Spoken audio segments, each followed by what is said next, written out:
Submergée, elle pense ne plus pouvoir supporter cette intensité. Il intensifie leur baiser, sa passion submergeant ses sens. Perdue dans l'instant, elle murmure son nom, Lord Eric, tandis qu'il la serre dans une étreinte passionnée. Alors que la rencontre forcée se poursuit, ses suppliques pour qu'il s'arrête restent ignorées. Le moment déchirant prend fin, laissant une Alessia désemparée, seule, tandis qu'Eric reste sur le lit. Dans un éclair de mémoire chaotique, il lui serre les poignets, son expression douloureuse, tandis qu'elle pleure. Nag. Elle pousse un soupir douloureux et haletant, submergée par l'intensité. Plaquée contre la porte, une Alessia en larmes l'accuse, déclarant que c'est de sa faute. Il la serre fort tandis qu'elle pleure, sa confiance en lui complètement brisée. Le souvenir de son baiser forcé, presque désespéré, se grave dans son esprit. Un portrait formel présente l'homme sombre au centre de son tourment, Eric Lantimos. Elle se souvient que jusqu'à il y a 3 mois, leur relation était un mariage de façade. Ils étaient un couple contractuel, debout dos à dos, au milieu d'un parterre de roses épineuses. Son histoire commence par une guerre, déclenchée lorsque le roi de l'Empire Dryon mourut sans héritier. La crise de succession qui en résulta permit à la nation voisine d'Ilisha d'envahir, complotant d'annexer leur territoire du sud. La guerre brutale fit rage pendant 5 longues années. Mais le conflit fut finalement clos par le grand-duc de 23 ans, Eric Lantimos. Il se tenait comme le seul vainqueur, sur un champ de bataille jonché de morts. Alors que la nation célébrait son retour triomphal, il apparut avec son butin de guerre, la nouvelle duchesse de la nation. C'était elle, Alessia, regardant de sous une capuche blanche avec des yeux méfiants. Elle était Alessia Kalunda, 3e princesse de l'Ilisha vaincue, et le butin de guerre le plus impopulaire du héros.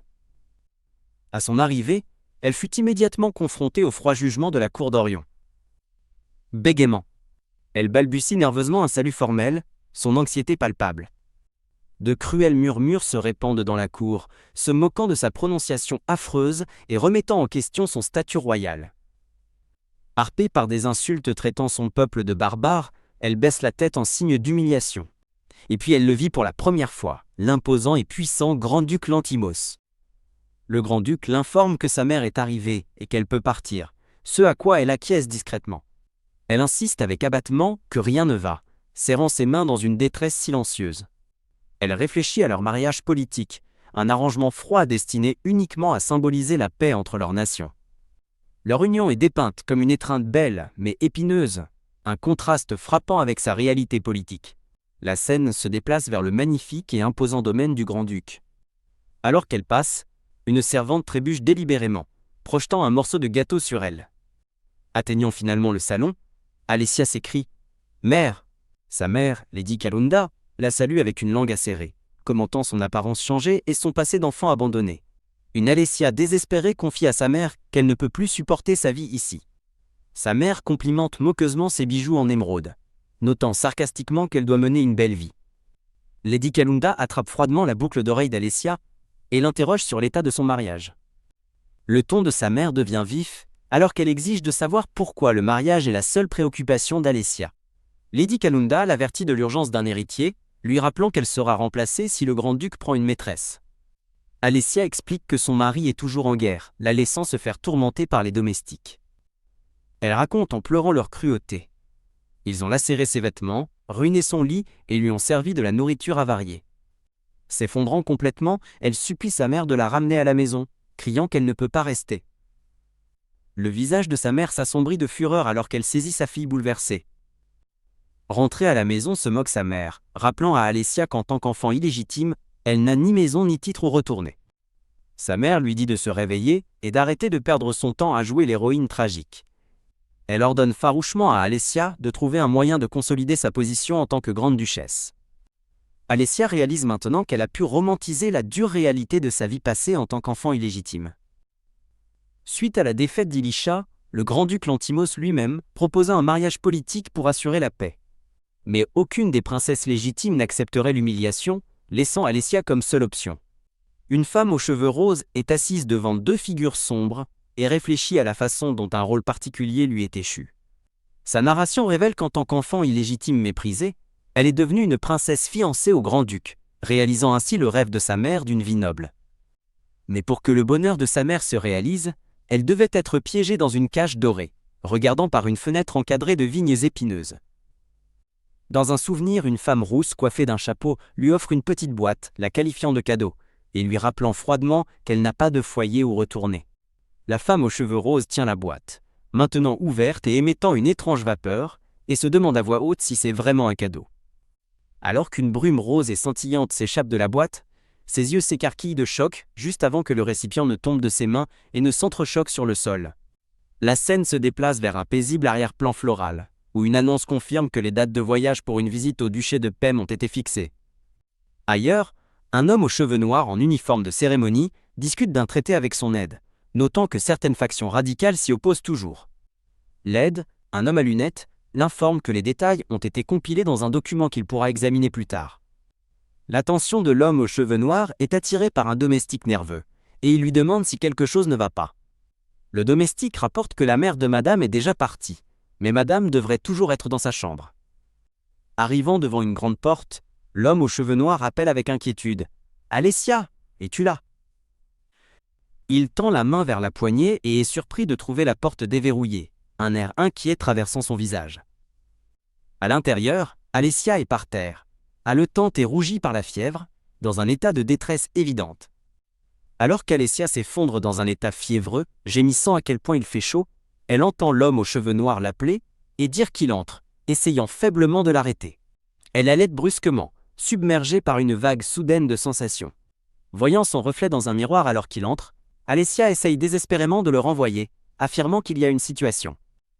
Il s'approche, lui demandant si sa mère a dit quelque chose qui l'a contrariée. Croyant qu'elle n'avait fait que se faire réprimander, il la regarde, Alessia niant, le suppliant d'arrêter de poser des questions avant de s'effondrer de détresse. Devant la pièce, une foule se rassemble, tandis qu'un homme aux cheveux gris demande ce qui se passe et exige qu'Alessia ouvre la porte. L'expression de l'homme aux cheveux noirs devient froide et menaçante, alors qu'il menace d'abattre la porte avec son épée. Alors qu'il commence à compter, Alessia regarde la porte avec alarme. Elle panique, s'agenouillant sur le sol, se demandant s'il est vraiment sérieux quant à enfoncer la porte. Sa plus grande peur est que tout le monde la voie dans un état aussi honteux et vulnérable. Son compte à rebours touche à sa fin alors qu'il prononce sévèrement le chiffre 3. Levant les yeux vers lui à travers l'encadrement de la porte, le visage d'Alessia est rouge et ruisselant de larmes, son expression désespérée. Il entre, ses yeux tombent sur la boîte d'encens jetée sur le sol alors qu'il s'arrête, observant silencieusement la scène. Alors qu'il l'appelle de nouveau, Alessia lui jette soudainement les bras autour du cou par derrière, s'accrochant à lui fermement. Elle se souvient que ses doigts étaient toujours frais, et que son corps rejetait instinctivement son contact. Il baisse les yeux, surpris par son étreinte soudaine et inhabituelle. Un instant, il lui tient simplement le visage, une douce intimité flottant entre eux. Soudain, lui aussi commence à rougir et à transpirer, se demandant pourquoi son propre corps brûle comme un feu. Alessia révèle la cause, un encens de séduction, un outil que sa mère utilisait pour survivre dans le quartier rouge. Avec cette poudre seule, sa mère a séduit le roi et a assuré sa position de maîtresse. Et maintenant, cette même poudre puissante lui a été transmise. L'homme réalise que son esprit est embrouillé et que chaque contact lui envoie une décharge électrique. Alors qu'il peine à penser clairement, il exhorte Alessia à se ressaisir. Elle se presse contre lui, sa respiration haletante et lourde. Submergé par le désir, il se surprend à penser que ses vêtements le gênent. Sa main se dirige vers la ceinture de sa robe, avec l'intention de la défaire. Les yeux d'Alessia restent clos, son expression un mélange de tourment et de confusion. Il hésite, ses doigts planant juste au-dessus de sa robe, alors qu'il lutte contre l'influence de l'encens. Il la regarde avec une expression douloureuse et tiraillée. Il s'excuse pour ce qu'il est sur le point de faire pendant qu'elle souffre, mais Alessia s'écrie qu'il se trompe. Frustrée et submergée, elle tâtonne avec sa propre ceinture, sanglotant qu'elle ne peut pas l'enlever et blâmant la poudre qu'elle a inhalée. Ils sont assis ensemble sur le sol, une image de tourmente partagée alors qu'elle pleure de frustration. Sa douleur la submerge, alors qu'elle se demande quand elle a pleuré si impuissamment pour la dernière fois. Ce moment déclenche un souvenir douloureux d'avoir été tourmentée enfant, traitée de bâtarde sale et éhontée. Le douloureux souvenir d'Alessia persiste alors qu'elle se remémore avoir appelé sa mère dans une vaste salle solitaire. Sa narration conclut que ses cris désespérés résonnaient simplement à vide dans le palais froid et magnifique. De retour au présent, elle essuie une larme, pensant que pour une raison quelconque, en ce moment précis, Tandis que l'homme aux cheveux noirs demande ce qui s'est passé, une étrange pensée traverse l'esprit d'Alessia. En voyant son visage rougi, elle pense que juste pour ce moment, elle veut céder. Il la regarde avec une inquiétude douloureuse, demandant si elle regrettera ce qui se passera cette nuit quand le matin viendra. La scène passe au lendemain matin, avec une lumière du soleil éclatante filtrant à travers une fenêtre. Alessia dort paisiblement dans son lit, mais ses yeux s'ouvrent brusquement avec une réalisation naissante. Des flashs intimes et flous des événements de la nuit précédente inondent son esprit. Elle s'assoit brusquement, criant d'horreur en se souvenant de tout ce qui s'est passé. Un souvenir de leur jour de mariage refait surface, rappelant son vœu de ne pas la toucher si elle ne le souhaitait pas. Il lui avait demandé de simplement endurer leur mariage pendant 4 ans, tandis qu'elle le regardait tristement. Le souvenir se termine par sa promesse qu'après ces années, elle serait enfin libre. Une nouvelle femme de chambre aux cheveux bruns et aux lunettes entre dans la chambre d'Alessia, faisant une courbette polie. Alessia remarque qu'elle est un nouveau visage, et la femme de chambre confirme que c'est son premier jour à son service. La comparant à une ancienne femme de chambre cruelle, Alessia pense que la nouvelle est 1000 fois meilleure. Alessia trébuche soudainement, et la femme de chambre se précipite en alarme, criant son nom. Réalisant que les effets persistants de l'encens en sont la cause, elle implore désespérément de l'aide dans ses pensées. La femme de chambre lui offre son épaule pour la soutenir, mais Alessia insiste qu'elle va bien, tandis qu'elle descend le couloir. Elle réalise qu'elle est faible d'avoir dépensé tant d'énergie et d'avoir manqué le petit déjeuner, car il est maintenant l'heure du déjeuner. Lui reprochant son état épuisé, elle fulmine intérieurement que tout cela est de sa faute. Pendant ce temps, l'homme aux cheveux noirs évacue ses propres frustrations sur des mannequins d'entraînement dans le jardin. La femme de chambre l'aperçoit et à l'aide de reconnaissance « Ah, le grand-duc !» Un bref souvenir ardent du grand-duc, transpirant et souffrant traverse son esprit. Alessia rougit, gênée par le souvenir et sa présence. Elle essaye de se calmer, pensant que ce qui s'est passé entre un mari et une femme devrait être normal. Cachée derrière un pilier de pierre, elle se répète sans cesse de rester calme. Le grand-duc apparaît soudainement derrière elle, lui demandant ce qu'elle fait, et elle pousse un cri de surprise. Prise de panique, Alessia s'enfuit, laissant derrière elle sa femme de chambre et un grand-duc très confus. Il la regarde fuir en silence, son regard tombant sur la couverture qu'elle a laissée tomber. À une distance sûre, Alessia se retourne, le visage rempli d'embarras. Le grand-duc renvoie un serviteur, annonçant qu'il déjeunera avec Alessia aujourd'hui. Alessia est assise à la table du dîner, désespérée, la tête baissée, se demandant pourquoi cela arrive maintenant. Elle se souvient comment Lord Eric utilisait toujours le travail comme excuse pour l'éviter, ne partageant même jamais un repas. Ailleurs, l'aide à lunettes examine un document, pensant que c'est un timing malheureux. Une femme de chambre rousse à l'air sévère sert à Alessia une assiette de nourriture, offrant un remerciement sec. Un conseiller aux cheveux bruns nommé Charles se pavane devant Alessia, tandis qu'elle pense simplement « Oh !» Alessia observe avec une expression méfiante, troublée par le changement soudain de traitement. Assise aux extrémités opposées d'une table incroyablement longue, elle sent que la tension est suffocante. Quand il propose de faire préparer autre chose, elle agite frénétiquement les mains, insistant que c'est bien ainsi. Elle prend une bouchée et est surprise de trouver que la nourriture est incroyablement délicieuse. Alessia réalise que c'est une nourriture qu'elle n'a jamais goûtée, et la première fois qu'elle est traitée comme une duchesse. Elle sait que le personnel qui l'a négligée ne la courtise maintenant que parce qu'elle est assise avec le grand-duc. Se sentant enchaînée, elle réalise qu'elle suit le chemin de sa mère en vendant son corps pour survivre. Submergée par la honte, elle baisse la tête et murmure « Je suis désolée ». Le conseiller Charles sursaute en servant le thé, ce qui fait qu'une autre femme de chambre renverse sa propre tasse de surprise. Alessia lève les yeux de son assiette, confuse par le bruit soudain et l'agitation. Un dessin chibi dépeint la scène chaotique, alors que la femme de chambre panique à cause du thé renversé. Alessia devient troublée, réalisant que les femmes de chambre doivent être en train de potiner sur le fait qu'ils déjeunent ensemble, pour la première fois, en 3 ans. Elle se demande s'il essaie de l'humilier, tandis qu'une bulle de pensée chibi montre les servantes qui jubilent en disant qu'ils sont maintenant un vrai couple. Le grand-duc tourne le dos au personnel et ordonne sévèrement à tout le monde de les laisser seuls. Il observe les portes se refermer sur les servantes et conseillers paniqués, les enfermant hors de la pièce.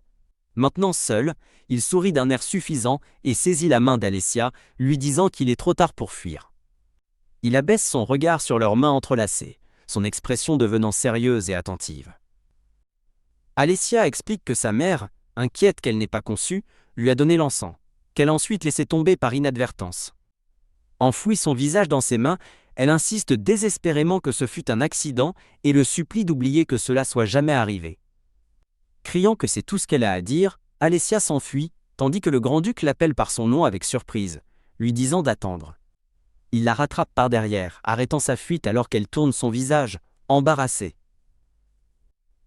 Il la regarde avec une expression douloureuse, exprimant son espoir qu'elle ne vienne pas à le haïr pour cela. Se tenant droite, Alessia acquiesce nerveusement, tandis qu'il continue de lui tenir la main.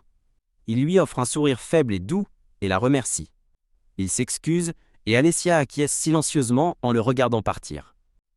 Une fois qu'elle est partie, le grand-duc se tient seul, son visage plongé dans l'ombre. Il se couvre le visage d'une main, submergé par une profonde et confuse rougeur. Ailleurs, la servante rousse, Sylvia, ordonne avec colère aux autres servantes d'arrêter de chuchoter. Une autre servante observe le comportement de la grande-duchesse et suggère à Sylvia de modérer son attitude à partir de maintenant. L'autre servante rappelle à Sylvia qu'elle était celle qui avait le plus intimidé Alessia. Sylvia lance un regard malveillant, jurant de prouver à tout le monde qu'Alessia n'est rien d'autre que de la racaille. Dans sa chambre, Alessia touche tristement les marques de morsures persistantes sur son cou, un regard las dans ses yeux. Une chibie Alessia, embarrassée tous de gêne. Remarquant que les marques sont plus foncées, Alessia est soulagée par l'innocence de sa femme de chambre Martha, qui demande si elle a été mordue par un insecte. Réalisant qu'elle doit cacher les marques, Alessia se couvre rapidement le cou. Elle demande à Martha d'attendre, choquée que sa femme de chambre soit entrée dans la pièce, sans frapper d'abord. Ses yeux s'écarquillent d'horreur et de surprise. Levant les yeux, elle trouve Sylvia devant elle, lui demandant d'un air suffisant pourquoi elle est dans sa chambre. Sylvia demande s'il y a un problème avec sa présence, poussant Alessia à exiger où est Martha. Attrapant la robe d'Alessia par derrière, Sylvia explique qu'elle a fait remplacer Martha temporairement. Alessia baisse les yeux avec mépris, ses pensées se tournant aigrement vers cette servante en particulier. Alessia se souvient comment Sylvia, la source de la plupart de ses harcèlements, est devenue plus audacieuse, parce qu'elle ne ripostait jamais. Elle se souvient avoir envisagé de demander à son mari, Eric, de l'aide concernant l'intimidation. Un sombre souvenir refait surface de la silhouette sombre de sa mère, demandant avec dédain.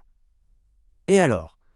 Le souvenir se poursuit avec les yeux froids du grand-duc, qui lui demande ce qu'elle veut qu'il fasse à ce sujet.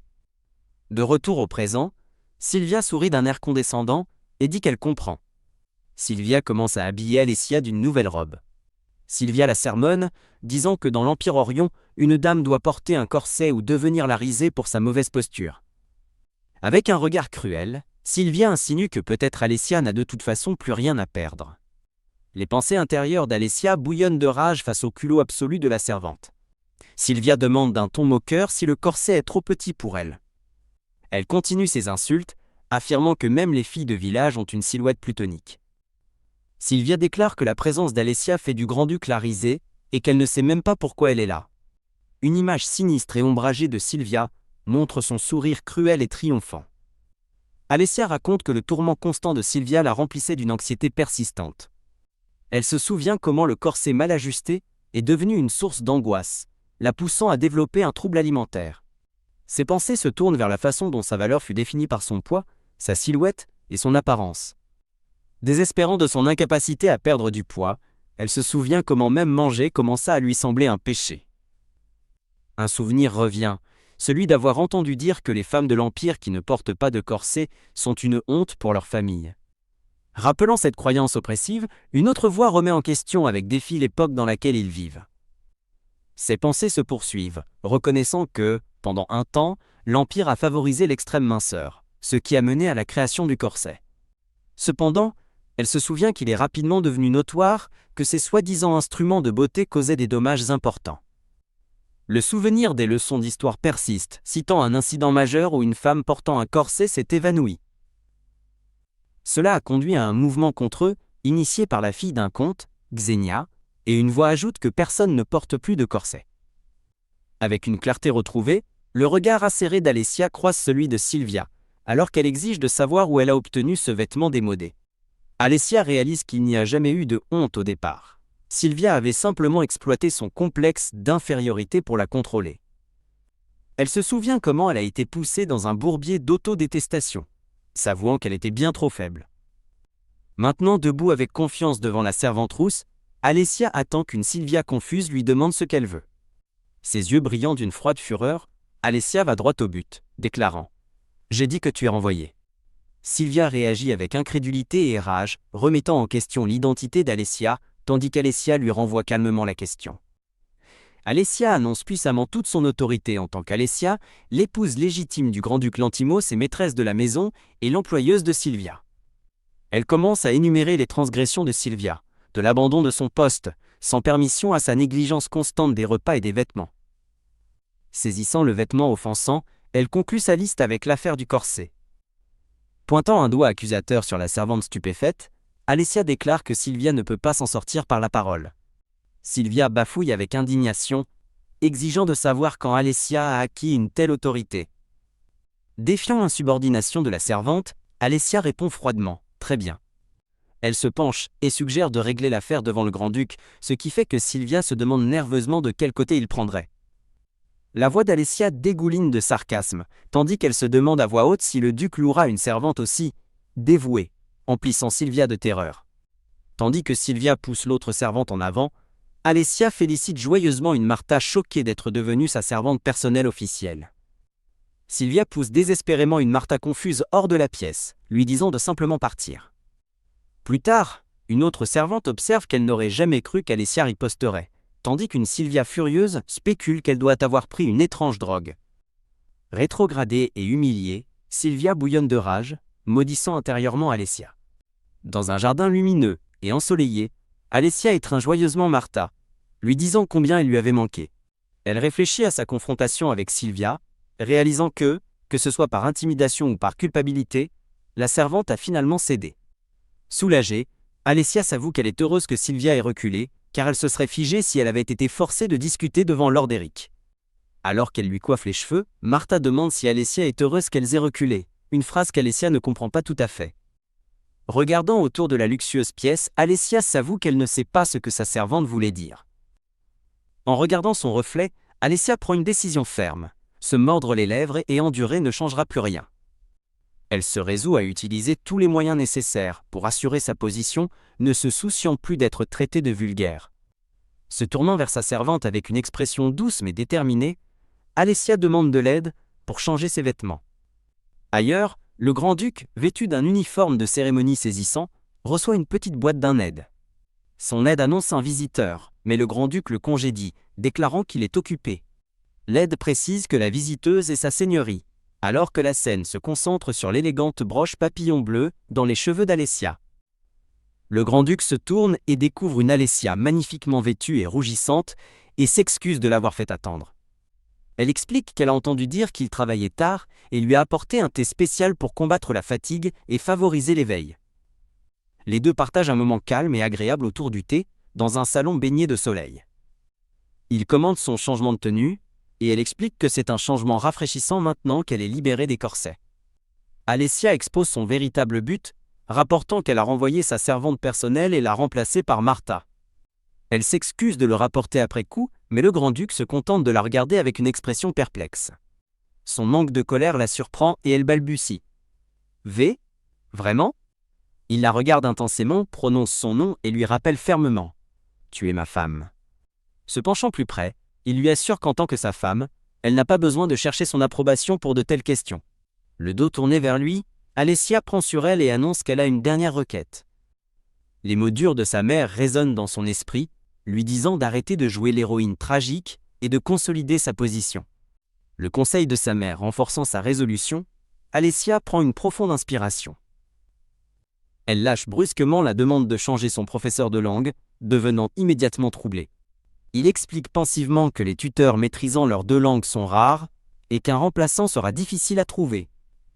Alessia s'excuse de demander l'impossible, supposant que sa requête a été refusée.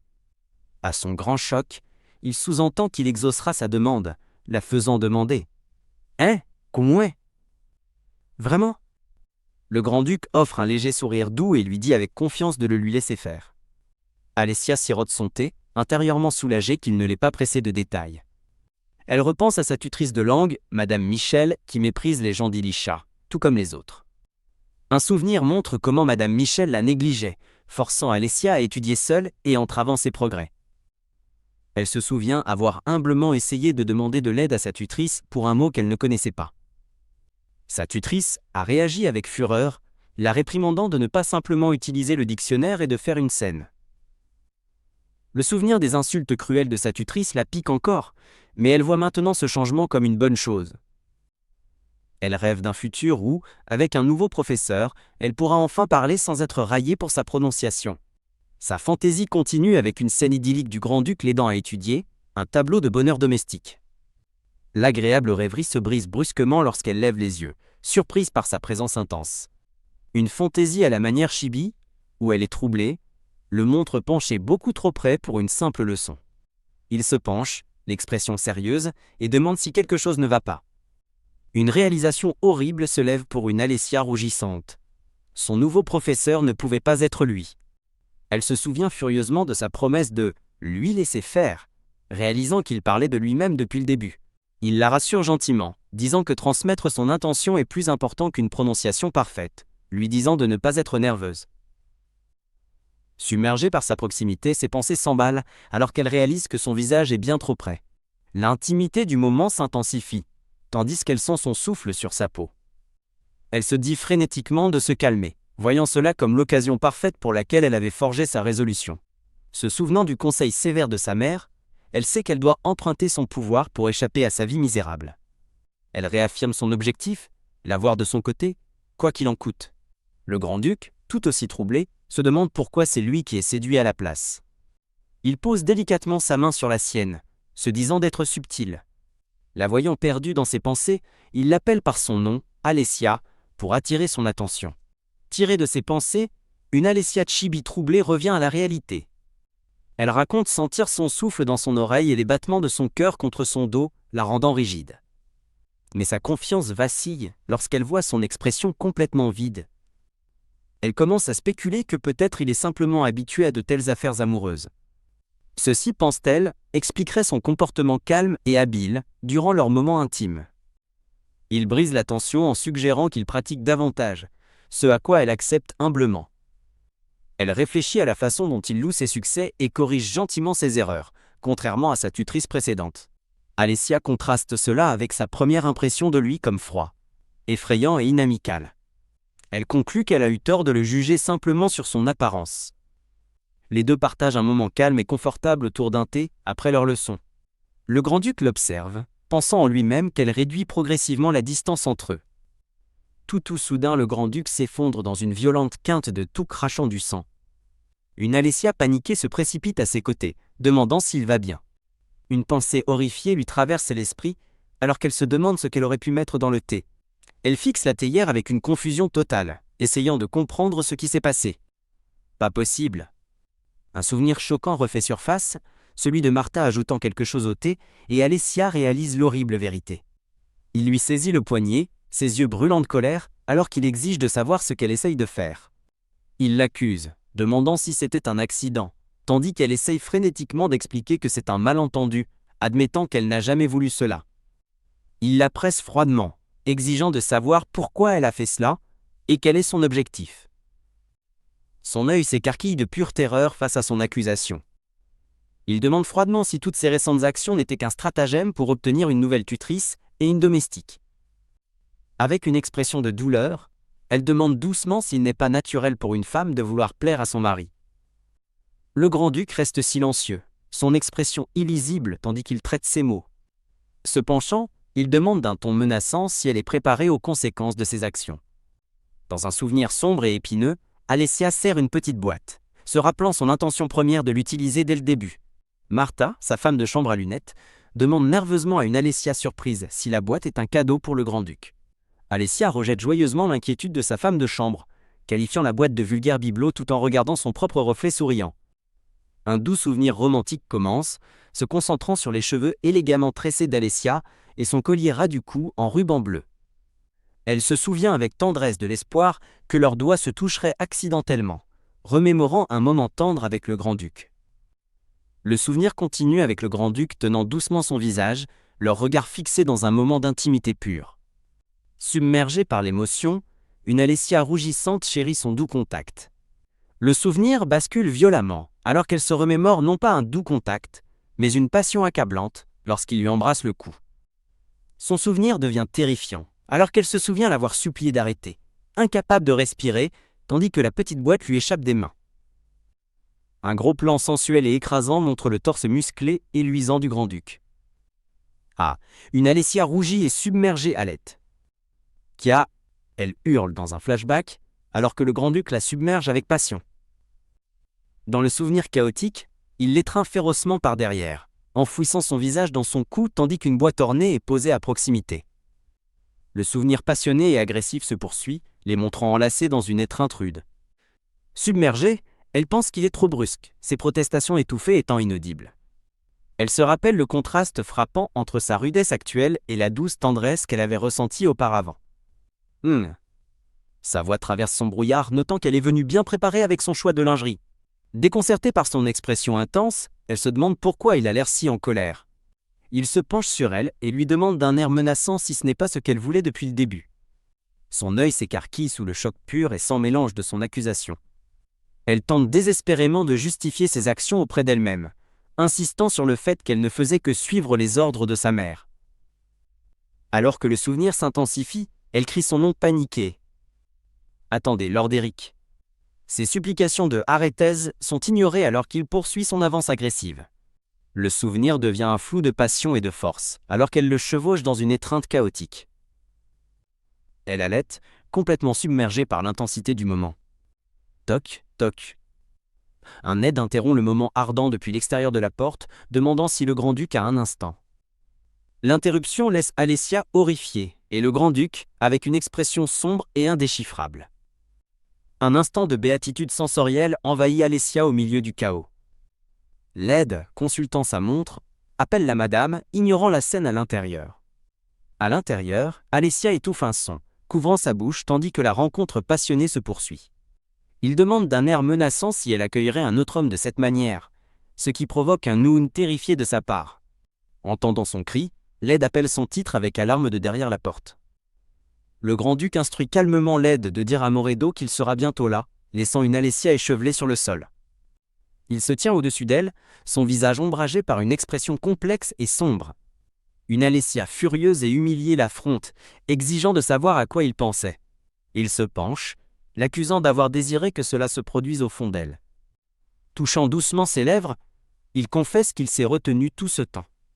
Sa confession s'intensifie alors qu'il avoue son désir désespéré de la mettre.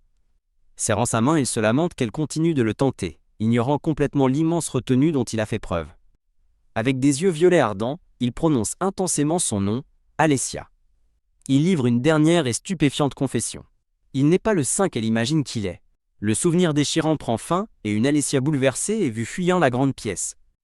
Tout ce dont elle se souvient, c'est de son expression de douleur et de la chaleur brûlante de ses doigts sur sa peau. Ce même après-midi, Lord Eric est parti avec ses troupes pour une mission sans date de retour certaine. Regardant par la fenêtre, Alessia pense avec résignation qu'elle doit s'habituer à son absence.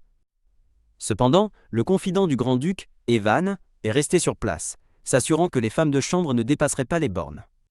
Evan s'approche d'Alessia, lui présentant une grande boîte et lui expliquant que le grand-duc la lui a confiée. À l'intérieur de la boîte se trouve une magnifique broche argentée ornée en forme de clé reposant sur un coussin rouge,